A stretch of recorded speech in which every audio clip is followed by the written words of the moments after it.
Olá! Bom, mais uma aula de ciências por aqui, tá certo? Infelizmente, ainda estamos trabalhando com essa metodologia. Bom mesmo é se estivéssemos na nossa sala de aula, juntos, conversando, dialogando, brincando com um e com o outro, mas é o que temos para agora. Então, vamos lá. Hoje nós vamos falar de biodiversidade, tá bom? Tá lá na página 128. É meio chato nessa questão de ser algumas aulas a gente ter que trabalhar nessa questão de lei, mas nós não podemos, é os recursos que temos. Então, façam a leitura também, acompanhem. Qualquer coisa é aquele método que eu já mencionei para vocês nas outras aulas. Liguem, tirem dúvidas, tá bom? E vamos lá. Na nossa biodiversidade, a gente, dentro do nosso tema, nós iremos trabalhar floresta amazônica, Pantanal e Caatinga. Por quê, esses três? De certa forma é porque eles abrangem, quase tudo que temos de biodiversidade no nosso território nacional. Então, eu posso ter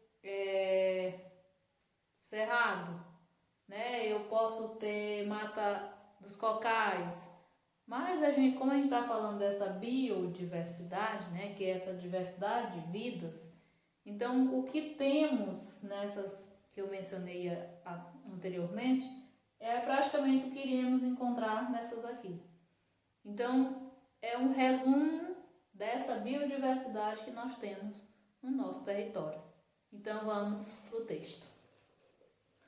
O nosso planeta apresenta uma enorme biodiversidade, ou seja, é muito grande. O Brasil é um grande líder em biodiversidade. Além das muitas aves, temos também inúmeras outras espécies de animais, sendo um dos países com maior variedade de espécies do planeta, um dos maiores. Chamamos de biodiversidade a variedade de espécies de planta, animais, fungos, micro-organismos, enfim, todos os seres vivos. Por isso é que o nome é bio, porque bio é vida, então é a variedade de seres que têm vida. Não importa se é plantas, se é animais, se é bactérias, são seres que têm vida. Então, tudo isso será mencionado nessa biodiversidade. Em pesquisas recentes foi revelado que em nenhum outro lugar do planeta a biodiversidade é tão grande quanto na Amazônia, no Pantanal e na Caatinga. Esses ecossistemas que fazem parte do Brasil têm sido alvo de grande destruição por meio da ocupação humana, que provoca desmatamento, queimadas. Vamos conhecer um pouco mais desses ecossistemas. Na nossa aula anterior, que foi falado sobre a questão dos seres produtores, consumidores e decompositores e também da questão da cadeia alimentar, eu mencionei essa parte de desmatamento e de queimadas, que são um dos destruidores dos habitats que fazem com que muitos seres desapareçam e faz com que a cadeia alimentar seja afetada. Porque na hora que acontecem as queimadas, a pessoa destrói o habitat de um ser, seja ele planta ou animal, e aquele animal que consumia aquilo dali que foi destruído vai sentir falta. Entenderam? Então vamos para as características de cada um desses ecossistemas. Floresta amazônica. A floresta amazônica ocupa boa parte do estado do Amazonas e é uma das maiores florestas equatoriais do mundo, porque a predominância do clima por lá é o clima equatorial. Na floresta amazônica, o clima é do tipo equatorial úmido, com chuvas frequentes devido à sua ocupação da região equatorial Esse clima é um dos responsáveis por essa imensa biodiversidade, possui fauna e flora muito rica. O grande número de galhos, folhas e animais mortos em decomposição constitui para o desenvolvimento da cobertura vegetal do solo, né? Porque por conta dessa destruição, ou melhor, dessa mortandade de animais e por conta de ser uma área que é bem grande em relação a plantas, existem muitos galhos, muitas folhas, né, que caem no solo e os seres decompositores vão, né, triturando aquilo dali e o solo vai se tornando mais rico em nutrientes para que se desenvolvam mais plantas e para as que tem lá sejam adubadas, fazer com que as que tem sejam adubadas e com isso a tendência é só ficar mais rica a área, né? Abaixo da camada superficial, o solo passa a ser arenoso e com poucos nutrientes. A vegetação é composta de árvores com copa muito alta e que dificulta a penetração da luz. Consequentemente, pouco se vê a vegetação rasteira e animais de grande porte no chão. A fauna é composta principalmente de animais que ocupam a copa das árvores, como araras, papagaios, pica-paus e tucanos, e mamíferos como marsupiais, roedores, macacos e morcegos, né? No Pantanal. O Pantanal se localiza em 3 países da América do Sul, que engloba, né? Sua extensão é de aproximadamente 250 mil quilômetros. Localizada ao sul do Mato Grosso, né? Fica a região do Pantanal aqui no Brasil, se localiza, né, na região centro-oeste, onde fica o estado do Mato Grosso do Sul e do Mato Grosso. Nos outros países ele fica ao norte do Paraguai e ao leste da Bolívia.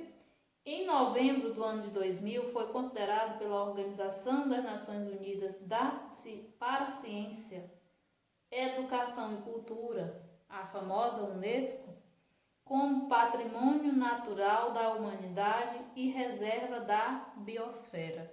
Ou seja, quando a Unesco tomba essas áreas, né, essas áreas passam a ser vigiadas, fiscalizadas e, de certa forma, nem todo mundo tem acesso.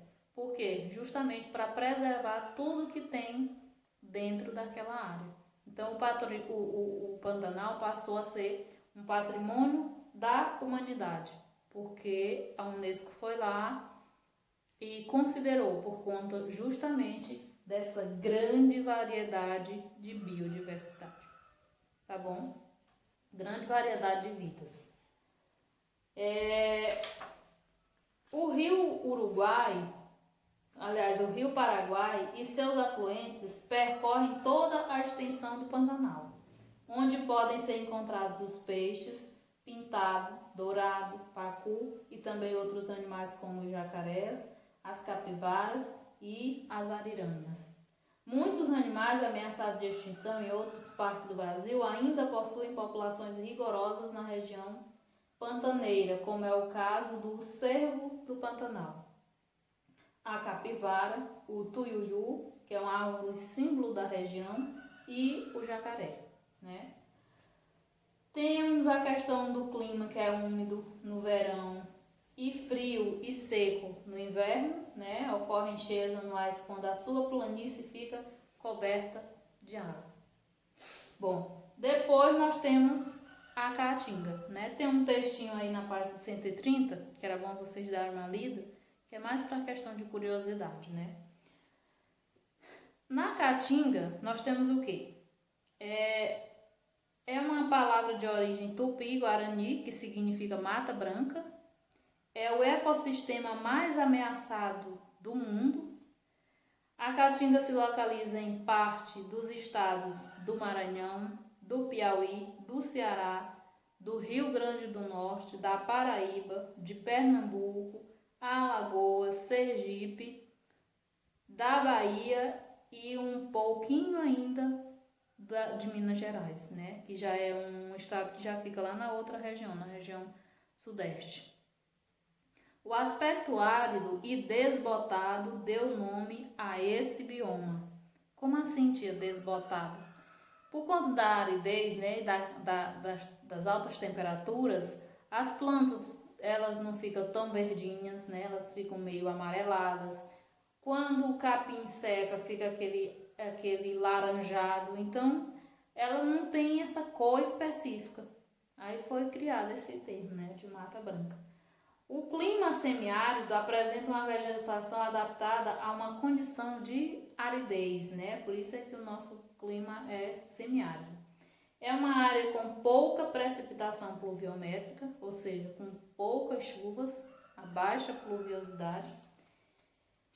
Tem também mais um textinho aí, né, para questões de curiosidade de vocês, que é para complementar a questão da linguagem, né, e da nossa literatura. E com isso, né, a gente encerra a nossa aula de ciência de hoje, falando sobre biodiversidade, tá bom? Gente, só uma resenhazinha, vamos trabalhar as questões do livro, tá bom? Vamos mandar mensagem, vamos interagir, tá bom? Comigo. Não sei se vocês estão interagindo com as demais professoras, mas eu sinto que comigo está muito pouco, tem apenas 2 ou 3 alunos que estão tendo essa relação e eu queria que vocês participassem mais, tá bom? Boa aula em casa e até a nossa próxima aula de ciência.